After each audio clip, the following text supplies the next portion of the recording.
Suatu hari ada sahabat lain yang dia mau ngeluasin rumahnya. Di samping rumahnya ada rumah sahabat lain.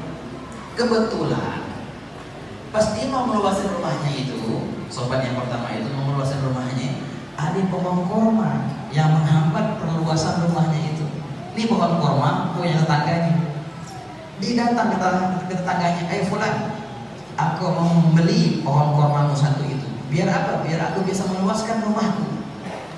Tetangganya bilang, oh maaf Pak, saya tidak jual pohon korma itu. Itu harta warisan, saya tidak jual. Berapa engkau mau? Aku akan beli. Enggak, aku tidak jual. Itu dan akhirnya sahabat yang pertama itu tidak bisa meluaskan rumahnya karena ada penghalang pohon korma ya Pak, di samping rumahnya itu. Tapi dia tetap pengen meluasin rumahnya. Apa yang terjadi?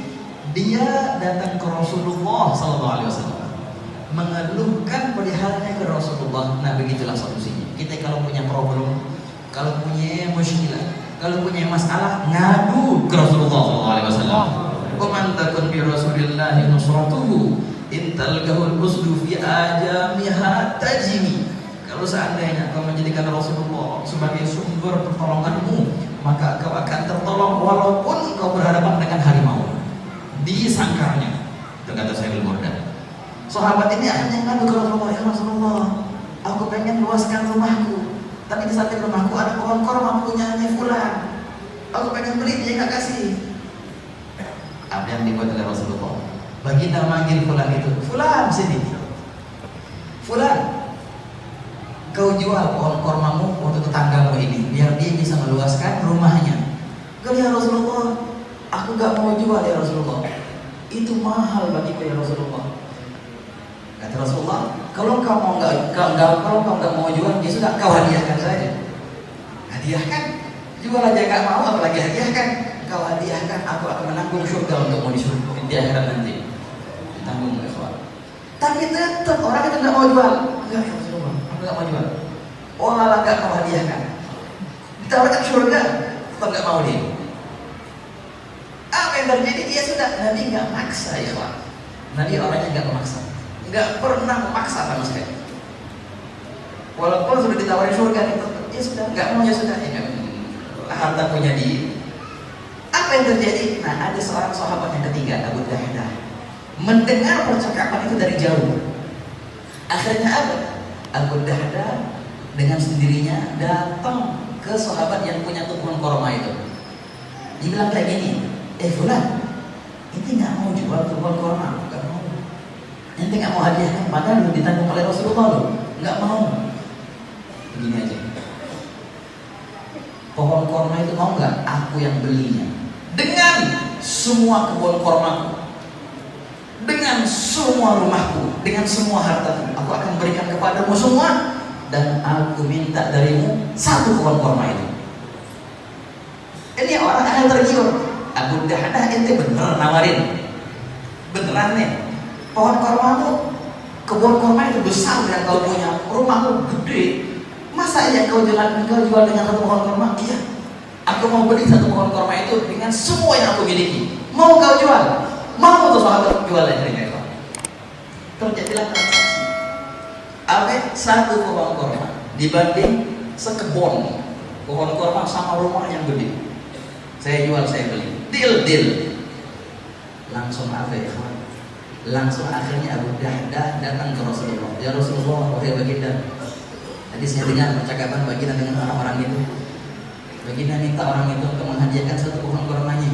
Ya Rasulullah, sesungguhnya aku sudah membeli pohon korma itu dengan semua harta yang aku miliki.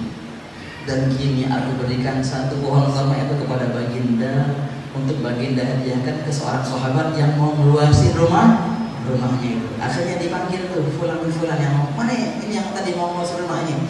Sudah ambil untuk pohon korma, sudah silahkan kau tebang, kau luaskan. Apa yang terjadi? Abu Dahdah sekarang yang tadinya kaya raya, yang punya sekian hektar pohon korma, kebun korma, rumahnya gede, sekarang jadi orang miskin, nggak punya apa-apa. Dan lihat apa yang terjadi.